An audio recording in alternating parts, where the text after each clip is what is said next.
Pemerintah Kabupaten Pati melalui Dinas Komunikasi dan Informatika Diskominfo Pati bekerja sama dengan Kantor Pengawasan dan Pelayanan Bea dan Cukai Kudus menggelar sosialisasi gempur rokok ilegal di alun-alun Kebangjoyo, Pati, Jawa Tengah pada Selasa malam.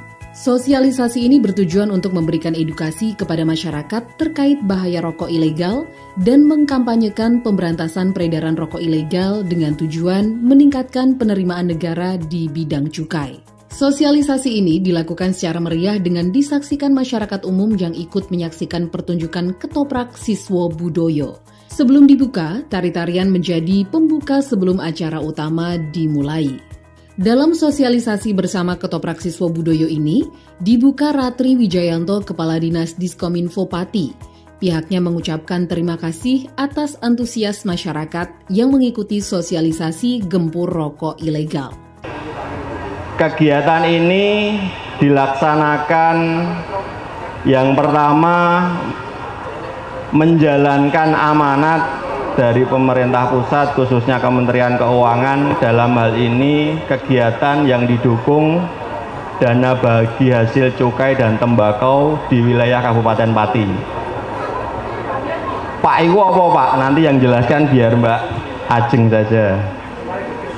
Jadi maksud dan tujuan dari kegiatan ini kami bisa menjenengan semua. Moga-moga bisa terhibur ya. Iki Bapak Ibu sing judek masalah pendaftaran sekolah putra-putri ini iso istirahat sawentawis refreshing wonten ing alun-alun Kembangjoyo niki. Ampun kesupen mangke ingkang sadean dilarisi nggih. Saestu lho. Wong nggih niku matur nuwun sampun dilarisi kersane sederek-sederek ingkang sadeyan ugi remen jenengan ingkang mirsani ugi tanek. Salajengipun campur-campur mboten napa-napa nggih kula le omongan. Mangke badhe dijelaske Mbak Ajeng napa niku ingkang dimaksud cukai.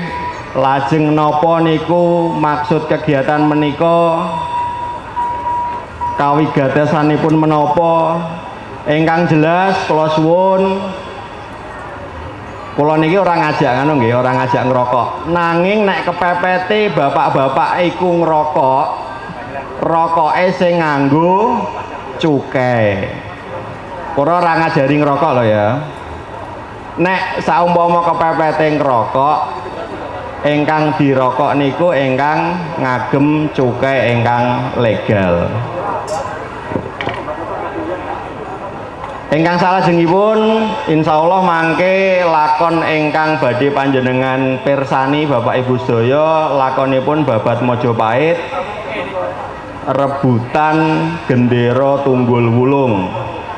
Monggo mangke dipirsani disekecake kanthi manah ingkang longgar, mugi-mugi saged nyegataken pikirane panjenengan sedaya mangke nek kondur saged sari ingkang tanek enjing-enjing nyambut gawe sing temenanan.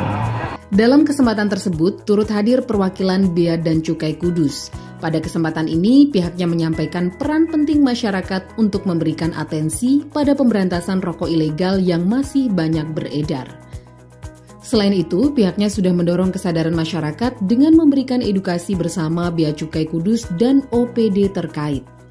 Tidak hanya itu saja, masyarakat juga diberikan pemahaman manfaat dana bagi hasil cukai hasil tembakau yang dirasakan manfaatnya oleh masyarakat. Bapak Ibu, rokok itu ada yang legal, ada yang ilegal. Nah, rokok yang legal itu yang ada cukainya. Nah, Bapak Ibu sudah tahu belum cukai itu apa sih? Kenapa kalau zaman dulu rokok kan harganya belasan ribu nggih Bu nggih. Kalau sekarang rokok sekarang udah berapa Pak? 20 ribuan ya kalau nggak salah ya. Nah, semakin lama semakin mahal itu kenapa? Karena ada tarif cukainya. Nah, cukai itu dikenakan ke barang-barang dengan karakteristik tertentu. Salah satunya adalah rokok dan etil alkohol. Kalau Bapak Ibu tahu, pirsa niku yang biasa kita sebut sebagai alkohol atau miras. Nah, itu ada cukainya. Nah, cukai yang dikenakan terhadap rokok maupun etil alkohol itu nanti menjadi pendapatan pemerintah. Dalam hal ini adalah cukai. Nah, cukai ini itu ternyata menyumbang lebih dari 20% sampai 40% penerimaan negara, Bapak Ibu. Besar ya.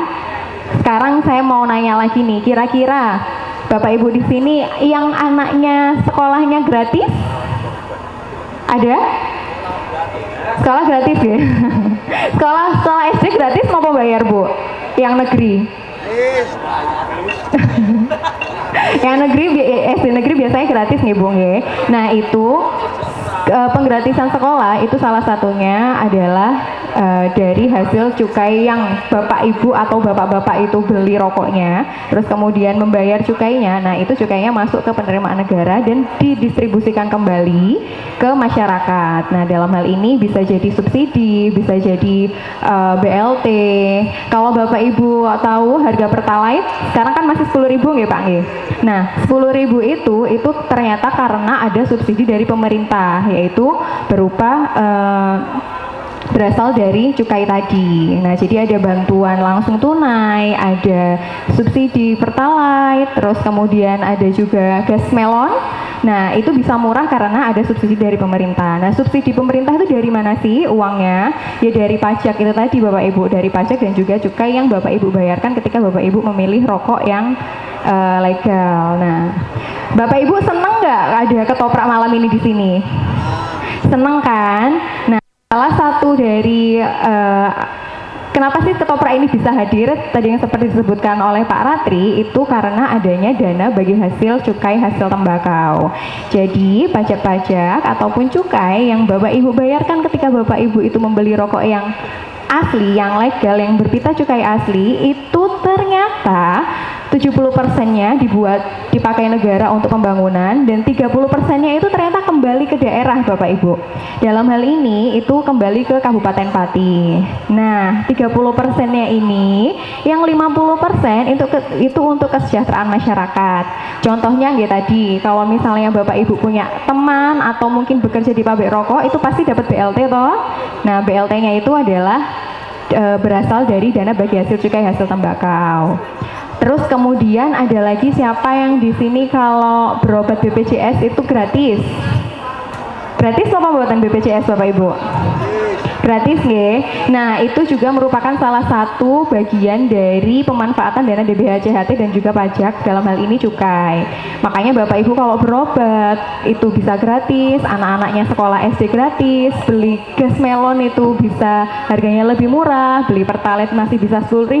Itu adalah manfaat dari pajak yang Bapak Ibu bayarkan, cukai yang Bapak-bapak setorkan saat membeli rokok dan juga dana bagi hasil cukai hasil tembakau tadi. Nah, baru yang 10%-nya itu digunakan untuk sosialisasi seperti saat ini. Seperti misalnya nanggap ludruk, nanggap wayang, ada juga yang hadroh misalnya. Nah, itu adalah salah satu dari pemanfaatan dana DBH-CHT. Oleh karena itu, Bapak Ibu, karena Bapak Ibu senang kan kalau ada pertunjukan seperti ini, selain menghibur juga sudah bisa menambah pengetahuan tentang pajak dan cukai toh. Nah, untuk itu kami berpesan agar apabila Bapak Ibu merokok, jadilah perokok yang bijak. Pilihlah rokok yang menggunakan atau yang ditempeli pita cukai. Nah, pita cukai yang bagaimana? Pita cukai yang asli, pita cukai yang sesuai dengan peruntukannya, dan bukan pita cukai bekas nih Bapak Ibu. Jadi pita cukainya dalam kondisi baru. Dan tolong tolak, jangan mau beli, jangan mau mengedarkan ataupun mengkonsumsi rokok yang polos. Rokok polos itu apa sih? Rokok yang bukan rokok yang warnanya putih ya Bapak Ibu. Rokok polos itu adalah rokok yang tanpa pita cukai. Kenapa kok kita nggak boleh rokok pita cukai? Kan harganya lebih murah.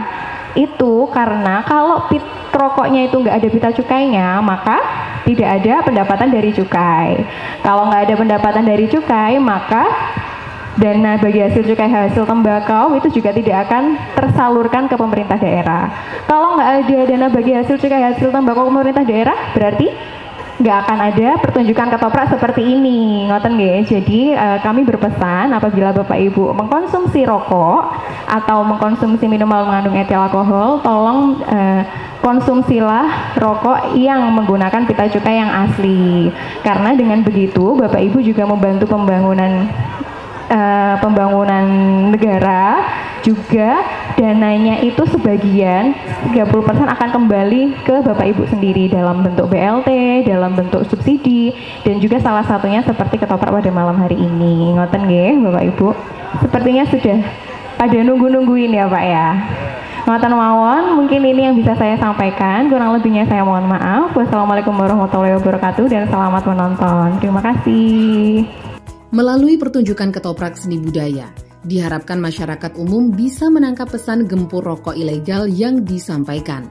Selain itu, pertunjukan ini sekaligus untuk ajang hiburan masyarakat yang dipusatkan di alun-alun Kembang Joyo Pati.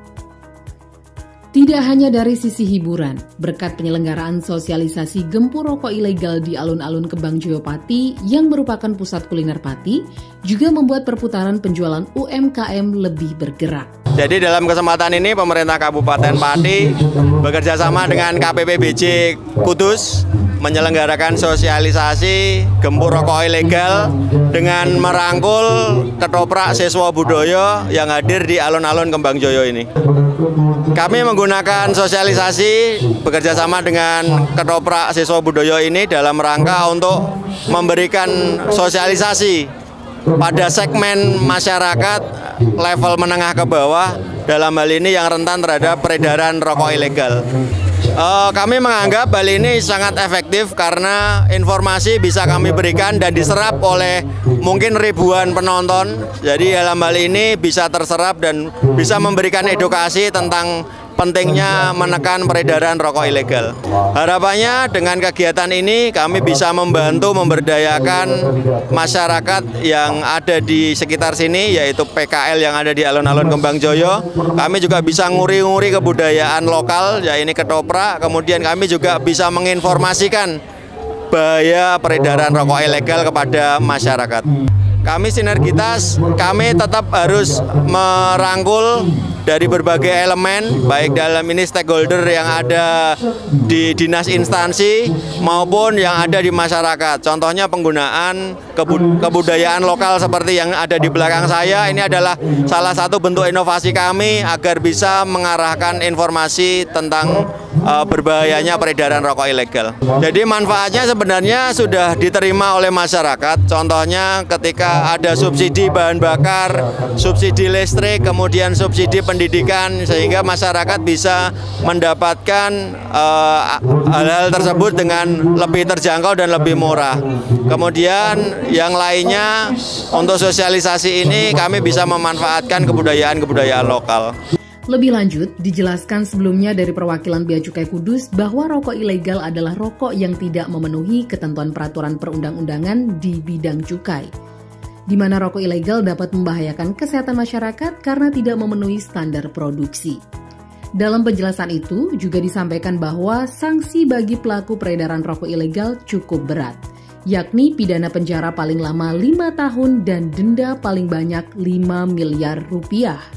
Nah, DBHCHT itu kan 100%, itu dibagi menjadi 3 Pak. 50% itu untuk kesejahteraan masyarakat. Nah, kesejahteraan masyarakat itu biasanya berupa misalnya BLT. Biasanya pabrik-pabrik rokok itu kan kalau punya pegawai kan dapat BLT ya Pak ya. Nah, itu dari DBHCHT. Terus yang kedua kesehatan. Bapak pasti tahu kan kalau kita berobat pakai BPJS kan gratis, satu. Terus puskesmas zaman sekarang kan udah mulai bagus-bagus ya Pak, nggak kayak dulu. Nah, itu juga bisa menggunakan dana DBHCHT. Dan yang terakhir adalah sosialisasi dan penegakan hukum. Sosialisasi dan penegakan hukum itu biasanya seperti ini Pak, sosialisasi dalam bentuk ketoprak atau diundang ke acara-acara sosialisasi. Dan yang paling penting adalah gempur rokok ilegalnya itu. Jadi bidang penegakan hukumnya itu pas di gempur rokok ilegalnya Pak. Masyarakat yang hadir dalam sosialisasi tersebut tampak antusias mengikuti kegiatan ini. Mereka juga memberikan apresiasi kepada Diskominfo Pati dan Bea Cukai Kudus yang telah menggelar sosialisasi ini. Ya harapannya nanti rokok-rokok yang tidak berizin dan tidak bercukai itu bisa berkurang di masyarakat, karena memang dampaknya ke pendapatan juga, pendapatan pemerintah, juga kontribusi pemerintah nanti berpengaruh banget sih. Kira harapannya nanti semakin gencar sosialisasi, semakin berkurang rokok ilegal di Kabupaten Pati. Diskominfo Pati sangat intens terhadap pencegahan dan pemberantasan terhadap perdagangan rokok ilegal. Selain itu, pihaknya selalu mendukung untuk selalu membuka aduan masyarakat melalui kanal aduan, baik itu di Laporbuk di nomor WA 0811 2660 295 atau aplikasi Sirolek yang merupakan aplikasi rokok ilegal. Tim Liputan Simbang 5 TV melaporkan.